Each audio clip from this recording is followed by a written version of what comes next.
Hey there everybody, welcome back for another tutorial. I've got my 8-inch canvas and I'm here to show you another technique. So the one that I'm showing you today is called a puddle pour. In fluid art and acrylic pouring, sometimes you'll hear people say like, you know, make a puddle here. So a puddle pour is just using puddles to create an effect. So let me show you how we do that. I just have 4 colors today. I have metallic teal, Caribbean, dark navy, and white. So puddles, it's just one color, usually a circle of paint, and then you add more to the middle, and you add another color to the middle, and you add another color to the middle, and you create this multi-layered, it's almost like an egg, but it becomes like a layered circle. And then you can do things with that, whether you're blowing it out for a Dutch pour or turning it into some other design, swiping over it. With this one, we're just going to keep it as those multifaceted, multi-layered puddles and then stretch them to create kind of a chaotic design. Okay, so let's start laying out our colors. So I'm going to do just 4 puddles, since I have 4 colors. So I got the navy in one corner and the white in another corner. All of my paint is mixed with Floetrol and then thinned with water.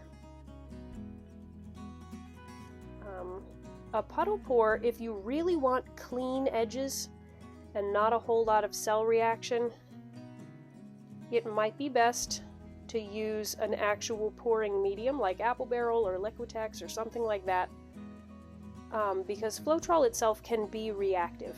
Floetrol is my favorite pouring medium, so I use it a lot even though it is reactive.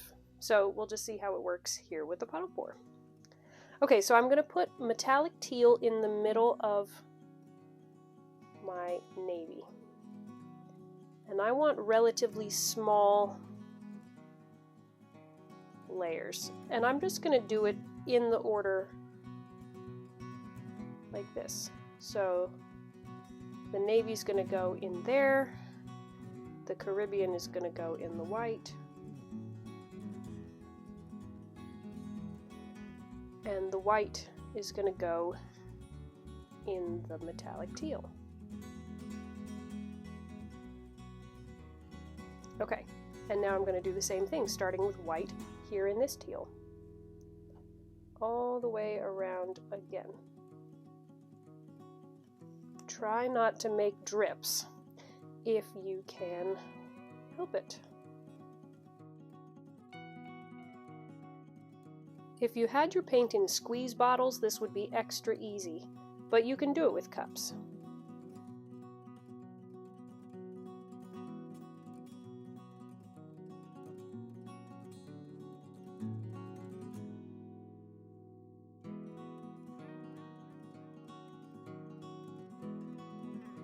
Okay, so I've got 5-layer puddles here, where the inside layer and the outside layer are the same color. I'm just going to keep layering my puddles at least one more time around, maybe 2. But now we need to start making each layer a bit smaller, just so that we don't have huge layers of paint.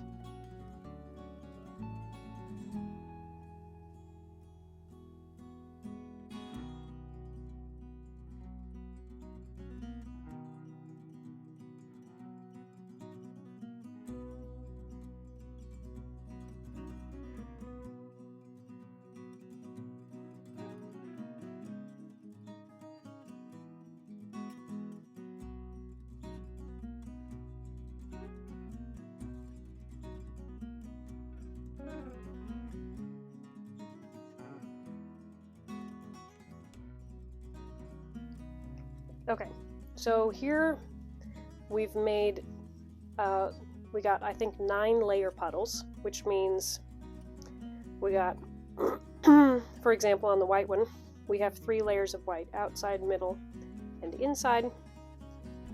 Our puddles are not quite touching in the middle, so I'm going to go around again until the puddles are touching in the middle, and then we'll stretch it out.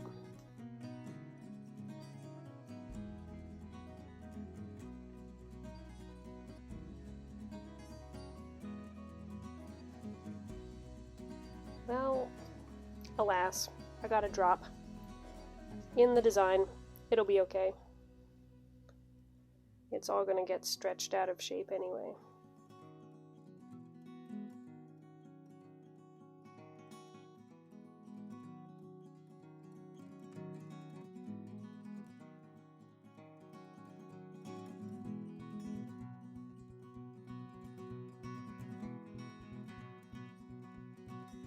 Okay, so now we have 4 very detailed layered puddles that are sort of flowing together in the middle. I don't know if there's enough paint to cover the sides, so I'm going to take my white, because I've got a lot of white, and I'm just going to add some around the sides.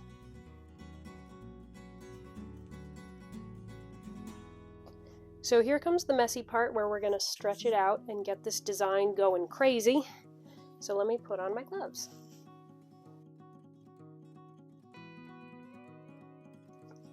So typically when I do acrylic pouring, I like to create, a pretty controlled design, and then I like to stretch it off without warping it too much. But with a puddle pour, you have the ability to create some really cool squiggles and spirals. So that's what I'm going to be going for today. So I'm just going to pick it up and start moving it around to get it all flowing as one layer.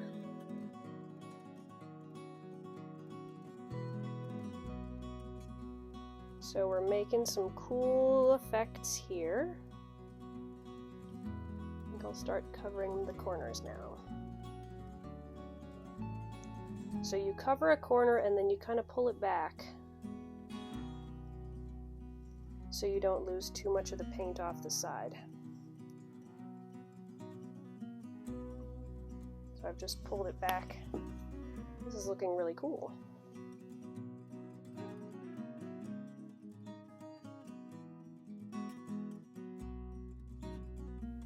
Okay, so I've gone out to the edges, and that's how we look so far.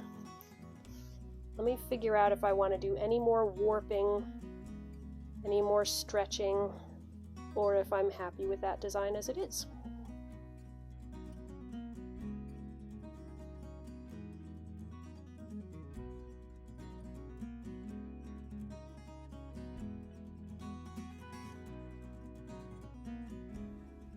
Okay, I think that's the way I want to leave it.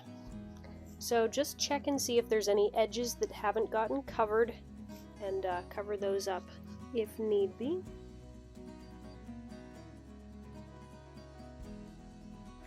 It's a bummer about the 2 little drips I had, because those, you can see them after all.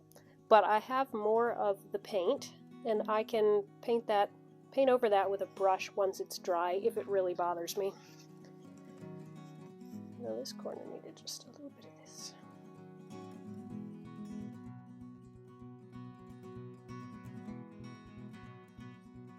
So that's how you do a puddle pour. It's very simple. It just takes a little bit of time and, layering your colors carefully, but it creates a really cool effect with just a few colors. Let me give you a close-up. Okay, here we go. Very cool, layered, swirling effect. And you could go super, super detailed with the layers if you wanted, just tons. Lots of potential with this technique. Alright, well, thanks for watching me make a puddle pour. I hope you'll come back to my channel and check out some of the other videos in this series. But I will see you next time.